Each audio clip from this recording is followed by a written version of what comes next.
Amazon Prime Video is one of the best apps that you can download for your TV. Well, in today's tech video, I'm going to show you 3 different ways of how to install Amazon Prime Video on your TCL Smart TV.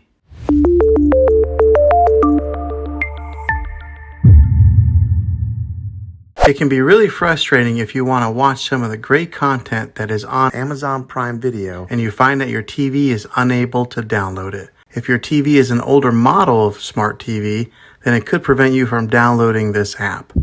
So the way that I'm going to show you how to install Amazon Prime Video will be able to work on any model of TV, on any year of TV. You just have to have an HDMI port on your TV to plug into. I recommend getting a Roku stick or an Amazon Fire Stick. Both of these media streaming players have the capability of download Amazon Prime Video. You then use a Roku or Fire Stick as your main streaming player, which bypasses the operating system on your TV. If you want to spend a little more and get a more robust device that gives you a few more options, then take a look at the Apple TV 4K. All these devices plug into the HDMI port on your TV, no matter how old it is, no matter what model it is. I've had great luck with all these streaming players, and I'll put links in the description down below of where you can get one of them. Well, hopefully this video was helpful for you. If it was, go ahead and click a thumbs up on it. Go ahead and subscribe to my channel. I make tech videos all the time, and I would love to have you back in the next one. Take care.